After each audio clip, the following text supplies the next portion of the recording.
السلام عليكم. النهارده هعمل معاكم الباتيه بتاع الافران وهيطلع معانا جامد قوي.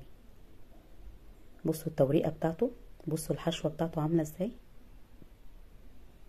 بصوا التسويه.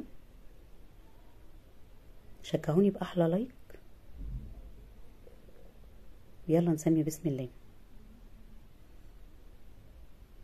معايا كيلو من الدقيق متعدد الاستخدامات او دقيق معجنات، بكون نخلاه كويس قوي. بضيف عليه معلقه صغيره من الملح، طبعا الملح بيظبط الطعم. معلقه كبيره من السكر بيدي لون حلو قوي للمخبوزات، وفي نفس الوقت بيتفاعل مع الخميره الفوريه بيدينا نتيجه حلوه. معلقه كبيره من الخميره الفوريه، طبعا اكون عارفه تاريخ صلاحيتها. معلقه كبيره ممسوحه من البيكنج باودر بيتفاعل مع الخميره الفوريه بيدونا نتيجه حلوه قوي. بقلب بقى الحاجات دي كلها مع بعض. طريقه سهله قوي، لو عملتيها مره هتدمنيها. هضيف عليهم كوبايه من اللبن الرايب، لو ما عنديش لبن رايب لبن حليب، لو ما عنديش لبن حليب علبه زبادي كبيره، لو ما عنديش زبادي ممكن 3 معالق لبن بودره، لو ما عنديش خالص ممكن اعجن بميه وهيطلع معانا برضو تحفه. بس احنا بنحط اللبن ده بيدي طعم حلو قوي للمخبوزات. هضيف كوبايه ميه دافيه، لازم اللبن والميه يكونوا دافيين بيتفاعلوا مع الخميره ويدونا نتيجه حلوه. واقلب بقى مع بعض، مش بحط الميه مره واحده. 3 معالق كبار من الزيت، اي زيت موجود عندي. واقلب بقى كده مع بعض. طبعا لو هعجن بايدي 10 دقايق اعجن لحد ما اعمل العجينه عرق، تبقى العجينه بتمط معايا ما تبقاش بتتقطع. بحط معلقه كبيره من الخل واقلب كده مع بعض.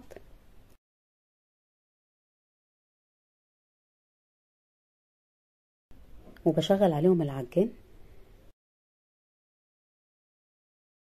هحط الميه بالتدريج حسب ما العجينه هتلم معايا.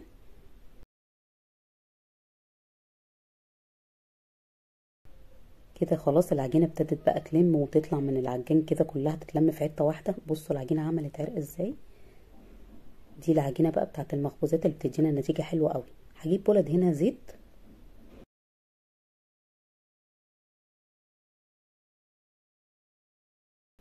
وهحط فيها العجينه. العجينه لازم تبقى معايا طريه كده ملساء. شايفين عامله ازاي؟ هي دي العجينه اللي تدينا نتيجه حلوه، مخبوزات هشه. هحطها في البوله كده في الزيت وهقلبها على الناحيه التانية. ادهنها كده زيت على الناحيه التانية واغطيها واسيبها على جنب كده لحد ما تخمر. وبعد ساعه بصوا العجينه تضاعفت معايا وبقت عامله ازاي. بطلع منها الهواء. شايفين العجينه عامله ازاي؟ عجينه هشه قطنيه، بصوا طريه معايا ازاي. هرش رشه من الدقيق وافرد العجينه كده، هعملها على شكل مستطيل. يا ريت ما تنسوش اللايك وتتفاعلوا معايا وتشتركوا في القناه وتدعوا اصحابكم عشان تنوروني في القناه. هرش رشه بسيطه كده من الدقيق عشان اعرف افرد العجين.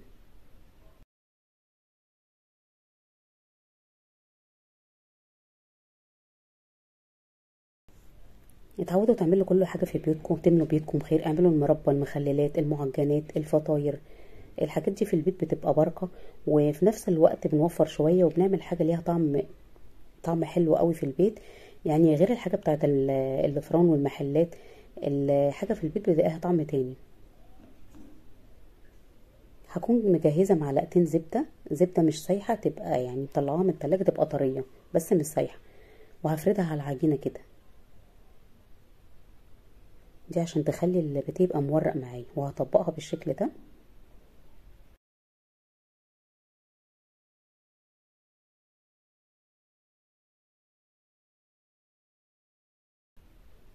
وهقفلها بقى كويس قوي. اقفلها من فوق كده ومن تحت ومن الجنب كويس قوي. طبعا الخميره الفوريه لو مش عارفه تاريخ صلاحيتها بحطها في نص كوبايه ميه دافيه مع معلقه السكر واسيبها لحد ما تتفاعل. هقسمها نصين كده.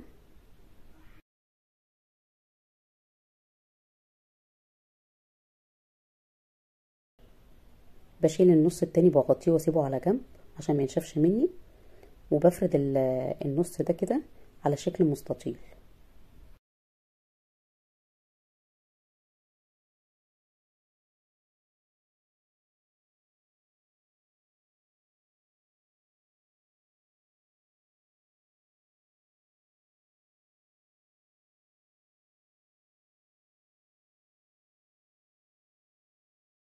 طبعا بعمل اي معجنات في البيت لازم احط لها اي حاجه، عشان بعمل حاجه لنفسي في بيتي بتبقى طعمها حلو. كوبايه اللبن دي بتعمل طعم حلو قوي، بتدي طراوه للعجينه وبتديها طعم حلو قوي.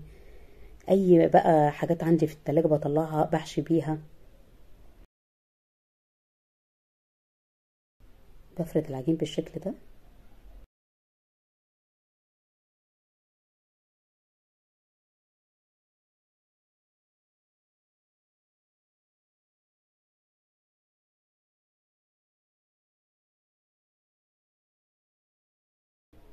وبظبطه بقى على شكل مستطيل كده بالسكينه او مربع. طبعا اللي انا بشيله ده بستخدمه تاني مش برميه. عودوا نفسكم اي حاجه تبقى مني بشيلها في التلاجة، بتنفع لاي حاجه.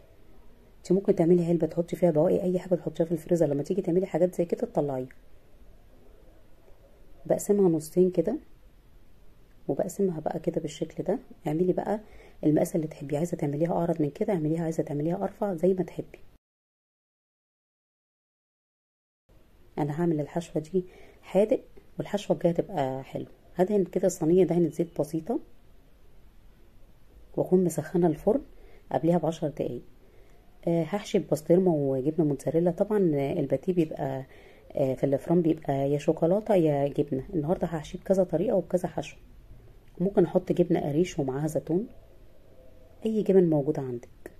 والف بقى واقفل كويس قوي كده، بشد لورا كده واقفل من القفله بتاعتها كويس قوي عشان ما تتفتحش مني اثناء التسويه بالشكل ده.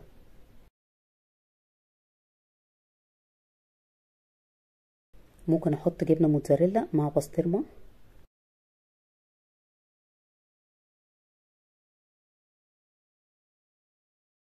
ممكن تعملي حشوه فراخ، ممكن تعملي لحمه معصجه، اي حاجات عندك بتعمليها. بينفع للفطار، بينفع للعشاء، بينفع تاخدي معاكي البحر، تاخدي معاكي في رحله. بحط جبنه مثلث ومعاها بقدونس، الطعم بيبقى تحفه. اهم حاجه ان انا اقفل كويس كده.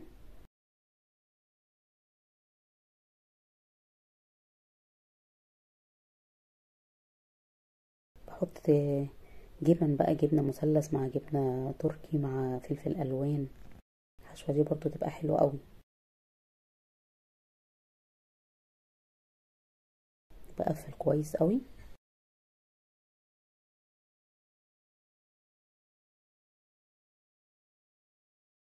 بحط جبنه بيضه وزيتون وبقدونس وفلفل الوان.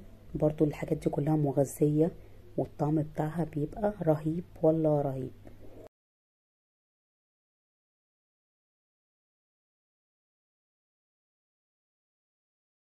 بصوا شكلها تحفه. برصها في صينيه واغطيها كده واسيبها نص ساعه. لازم قبل التسويه بسيبها نص ساعه، واول ما بعجن بسيبها لحد ما تخمر معايا. معايا اقل من ربع كيلو عجوه، بحط عليه معلقه صغيره من الزبده او رشه زيت ورشه من القرفه. ممكن احط رشه سمسم. الحشوه دي حلوه قوي ومغذيه للاطفال وللناس اللي عايزه تتخن، بتبقى طعمها تحفه. والعجوه بتبقى سايحه كده جوه الباتيه، بيبقى الطعم حلو قوي. بعملها كده على شكل صوابع صغيره.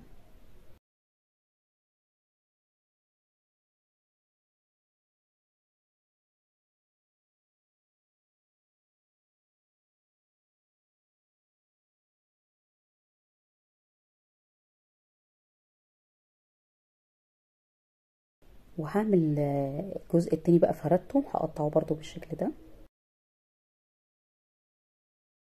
سهل قوي، مش هياخد معاكي وقت، وهيعمل معاكي نتيجة حلوة قوي. والكيلو ده هيدينا عدد كبير من الباتيه.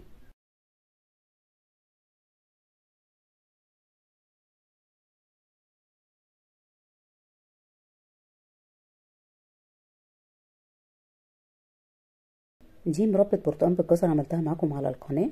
بخليها عندي في الفريزر لما اجي اعمل بقى طارت، اعمل اي معجنات، اي حشوات بحشي بيها، بتبقى طعمها تحفه وحلو قوي. جربوها هتعجبكم. واقفل بقى كويس قوي. الطعم بتاع المربى بيبقى تحفه مع الباتيه. جربوها هيعجبكم قوي.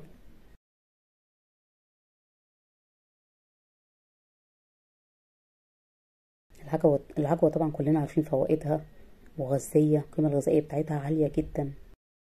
الاطفال بقى اللي ما بيحبوش العجوه، في الحشوه دي هياكلوها هتعجبهم قوي. هعمل حشوه بالسكر والقرفه.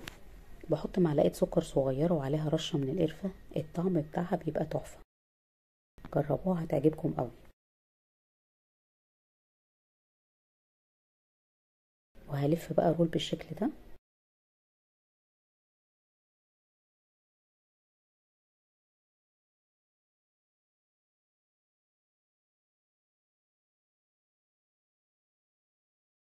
بغطيه واسيبه نص ساعة لحد ما يخمر، وبعد نص ساعة بيبقى معايا بالشكل ده.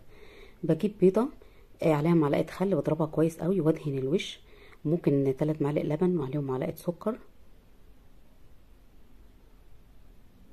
وادهن كده كويس قوي. هرش على الوش سمسم او رش حبة البركة الموجود عندي. لو ما عنديش ما رشش حاجة، الوش كده كده هياخد اللون الاحمر ويبقى حلو قوي. بس انا بحط الحاجات دي بتعلي القيمة الغذائية وبتخلي الطعم حلو قوي. بكون مسخنه الفرن قبلها ب10 دقايق، بدخله على فرن سخن، بيطلع معايا قمر بالشكل ده. لازم الفرن يكون درجة حرارة 200 او بعلي الفرن على الاخر. بتبقى المنظر بصوا عامل ازاي، ولا الحشوة. بصوا العجوة سايحة ودايبة ازاي جوه. بصوا مورق ازاي. بصوا التوريقة بتاعته هش بقى من جوه كده، والعجوة كده سايحة ودايبة فيه. بصوا عاملة ازاي.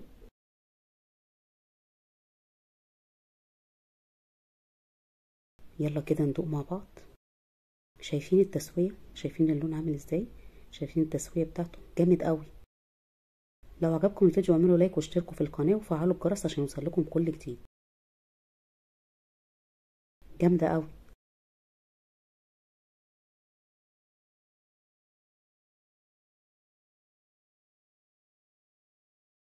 باي باي.